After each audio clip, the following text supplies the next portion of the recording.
Mr. Saktiandi Supat.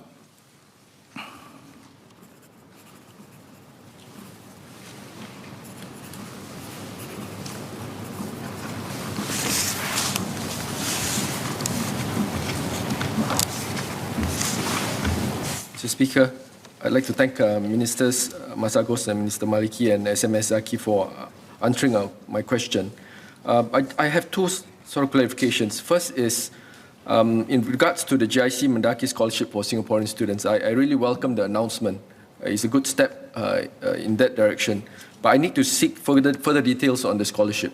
When will it be offered? One, how many recipients will be awarded the scholarship? What are the eligibility criteria? And will there be further expansion to possibly postgraduate scholarships? Because I mentioned that the Skills Future credit take-up is quite low. So the lifelong learning sort of efforts in the community can be enhanced even further through postgraduate scholarships as well. My second clarification is in regards to my question in my card. Our plans for sectoral-based approach to enhance our PMET representations in sectors which are growing as well as sectors that are growth industries as it is now in the current. And what are our plans for corporate scholarships and partnerships because of the points that I raised earlier about low PMET numbers and low Skills Future credit uptake? Thanks.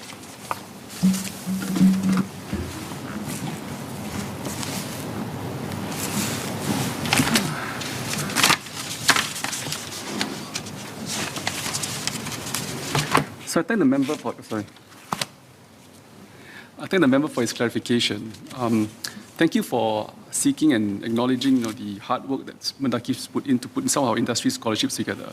So I'm pleased that the GIC's Mendaki scholarship has come about, and we will announce more details in due course. So do keep watch for this, because I'm quite sure it will excite quite a number of prospective young graduates who are keen to join the financial sector. On postgraduate scholarships, I think generally, if you look at as a basis, look at where government is putting its resources today. We've made a lot of push with Skills Future to support individuals, regardless of where they are, to attain mastery of skills and master lifelong learning. So it's not just about going for your master's degree or postgrad, but there are also other skills training and certificates that you can go for postgraduate. But even today, there are schemes like the Skills Future Mid-Career Enhanced Subsidy and the Skills Future Work-Study Degree. So you can also go for your work-study degree that are open to all eligible Singaporeans, including the Malay Muslim community. So these are already available scholarships that's provided across nationally. Where Mendaki comes in is really augment the suite of existing financial assistance. But our intent, as Mr. Saktiandi may note, that we've already started with SIA and followed by Mirexus and now GIC. I mean, there is a certain trend that we are going to work towards to look for more like-minded corporate partners who could support more from our Malay community. One, to provide them with a pathway into growth sectors, but also more importantly for them, what it also helps is to build diversity and a strong Singapore core for their PMETs in the various companies. So we hope to announce more in future, but it's going to be hard work in the next coming months and years to make sure that we can expand this program further. Thank you. Mr. Zulkifli Abdul Rahim.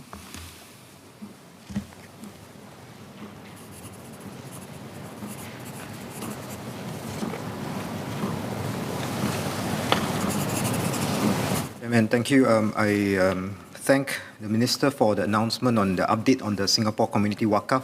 I think the bigger issue would be the general estate planning and future planning and the retirement security of our community. So I agree that public awareness is key. If I may ask, with the work group, would there be other efforts to be made to approach the community and engage the community through the community partners, preferably through M-Cube and other Malay Muslim organizations, to tailor-make the message? For example, just like the Dada Itu Haram campaign that's quite effective for the community. And secondly, what would be the frameworks of support that would encourage the take-up of such strategies to plan for estate planning and wealth planning, including the bequipment of wakaf and also the lasting power of attorney? This could be also include legislative amendments and the proposals that I suggested in terms of the Sharia Court and MUI's recommendations. Thank you.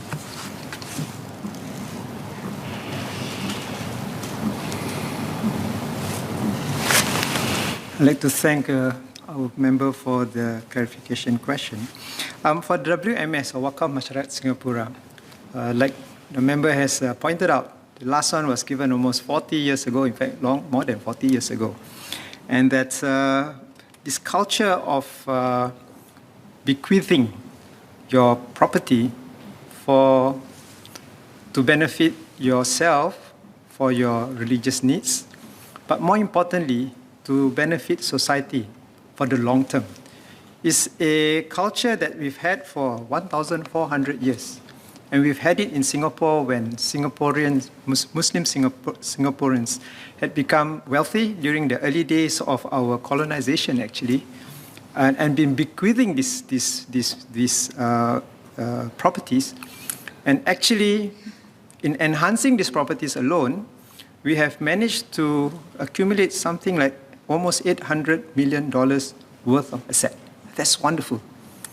Unfortunately, or I would say there are some constraints in which the benefits of such bequeath property and trust constrain how it should be distributed. Sometimes we have problems finding the village in a country that doesn't exist anymore, or people who we do not know whether they are still around to benefit from these assets and trusts. And therefore, in going forward, we have to look at how these problems do not get encountered again by us and future generations. I also want to point out that in formulating Wakaf Masyarakat Singapura, WMS, it is beyond just calling the community to bequeath their assets. It's also calling them to prepare their children to be well endowed through education, career, and also to build their own wealth, so that they do not rely on their parents' wealth to live on their life, and that the parents also don't feel guilty in giving away that wealth for the sake of the community, for the future of the community. I think we are in a good place and time right now, because as you have heard from many of our speeches just now, the community is at the inflection point of being better and acquiring wealth for themselves. And I'm calling them, it's great you're benefiting yourself and your children. Let's think about benefiting it for the community and for the future. Dr. Shahira Abdullah.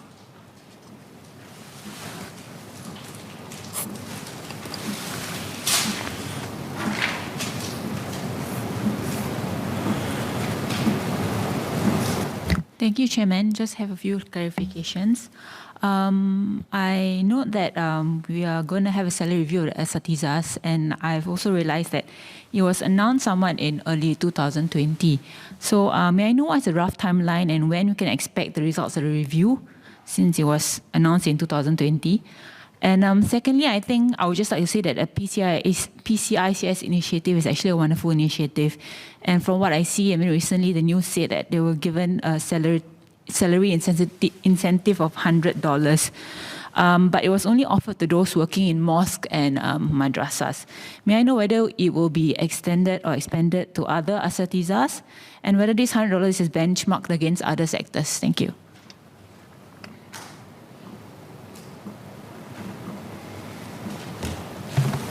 Well, for MUIS, we can only be in control of the sectors under our care, and that has to do with our madrasa and our mosque. And I'm very thankful that the mosque committees, the madrasa committee has responded without making it compulsory or mandated through MUIS instructions. And I call upon the other sectors to do the same. Recognize our asatiza, give them a meaningful salary scale, salary level that let them live a dignified life like everybody else, like the ones that we want for our own children.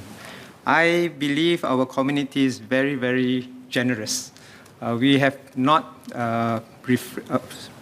pull ourselves back whenever we call for support for our friends in Palestine when when some calamity befallen them. In fact, in many circumstances, through the RLAF, the Rahmatan Lil Alamin Foundation, when disasters happen around on the area, we have been able to collect donations to help victims who are not Muslims, who don't live in Muslim countries. So we also give regardless of race, language, or religion. And therefore, for our Asatiza, we should be more generous and not hold back this amount. There's no benchmark in this, but over the long term, we hope that the review on the salaries tell us exactly where we are, what the gaps are, and actually more importantly, how to get the funds to fund this gap. And here is where we will need to rely on the wealth and generosity of our own community to fund our own religious needs. Ms. Nadia Samdin.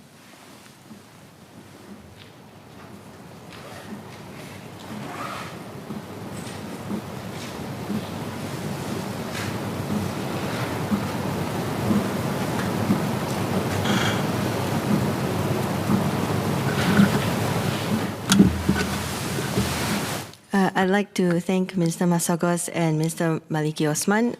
In Malay, please.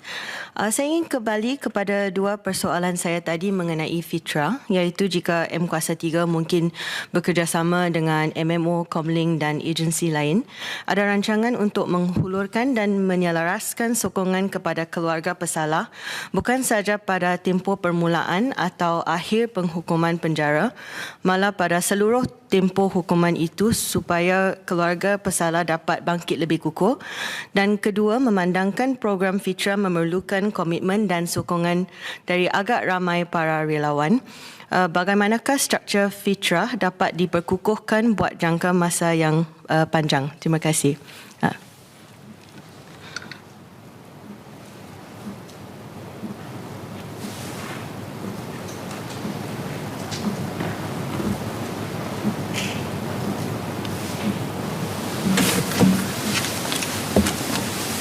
So I thank Ms. Nadia for the supplementary question. She's absolutely right. When we work with families like those under FITRA, it's very complex. The structure of the families are very complex. Sometimes we do have the father in prison, single mother having to deal with very young children. Sometimes you have both parents who are in prison, incarcerated, and children are under the care of grandparents. Very complex. So when we started FITRA, it's really looking at many different dimensions.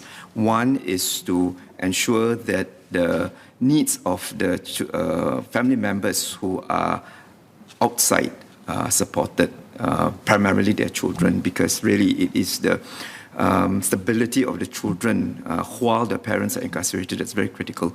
And stability comes in the form of ensuring that they are continuing able to go to school, they're able to get support from for their socio-emotional development and everything around that concept. And that's where I think, and that's the first part, looking after the children, understand the socio-emotional needs, even economic needs. At the same time, we ensure that work with the inmates continue. That's very important. And the reason why we put the framework in place is to give a very strong message to the inmates that it is a time for reflection and rehabilitation for you too, so that when you do come out and get released, that you do make every attempt to turn over a new leaf. And this is very important because sometimes we do come across inmates who repeat the offences and they go back in, and we want to make sure that FITRA provides comprehensive support to prevent relapses amongst the inmates on collaboration and coordination of different programs. I assure Ms. Nadia that we continue to do so. Part of the effort of helping FITRA families will be the effort of uplift. Part of the effort will be effort under Comlink. So the coordination effort is being worked on, and certainly we agree that it is not just while the inmate is incarcerated. Support must continue to be given even after they have been released, so that they see stabilization that has been achieved while they are incarcerated, yet at the same time we work towards independence and self-reliance moving forward for the incarcerated individual and their families. Thank you.